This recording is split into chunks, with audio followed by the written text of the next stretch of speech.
আলাইকুম, চলুন জেনে নিই আজকে নিউজ। আপনার সঙ্গে হবে না খোকন অর্থাৎ ব্যারিস্টার মাহবুবউদ্দিন খোকন কোথায়? বৃহস্পতিবার নাইকো মামলার অভিযোগ গঠন শুনানি শেষে ঢাকার নাজিমউদ্দিন রোডে পুরনো কেন্দ্রীয় কারাগারে অবস্থিত ঢাকার ৯ নম্বর বিশেষ জজ আদালতের ভিতরে মওদুদ ও অন্যান্য আইনজীবীর সঙ্গে কথা বলেন খালেদা জিয়া। কথা বলার এক পর্যায়ে খালেদা জিয়া মওদুদের উপর ক্ষিপ্ত হয়ে কথা বলেন। খালেদা জিয়ার সঙ্গে বর্তমান রাজনীতি নিয়ে জজ আদালতে আলোচনা করতে থাকেন বিএনপির স্থায়ী কমিটির সদস্য মওদুদ আহমেদ। কথা বলার এক পর্যায়ে খালেদা জিয়া বারবার মওদুদকে বলেন, যে কোনো বিষয়ে আপনারা বসে সিদ্ধান্ত নেবেন। সে তো বিদেশে আছে, অর্থাৎ তারেক রহমান। মওদুদ বারবার একই বিষয়ে প্রশ্ন করতে থাকেন খালেদাকে। তখন খালেদা জিয়া তার উপর ক্ষিপ্ত হয়ে যান। খালেদা জিয়ার সঙ্গে কী আলাপ হয়েছে এই বিষয়ে মওদুদকে প্রশ্ন করা হলে তিনি কিছুই বলতে রাজি হননি।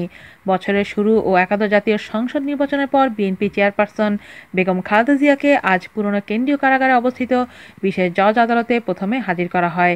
এদিন নাইকো দুর্নীতি মামলার অভিযোগ গঠন শুনানির দিন ধার্য ছিল। বেলা ১২টা ১০ হুইল চেয়ারে খালেদা জিয়াকে আদালতে হাজির করা হয়। দুপুর ২টা ১০ শুনানি শেষে আবার কারাগারে নেওয়া হয় তাকে। এই কারাগারেই দুর্নীতি মামলায় সাজাপ্রাপ্ত হয়ে বন্দী রয়েছেন খালেদা জিয়া। আজ এ পর্যন্তই। আল্লাহ হাফেজ।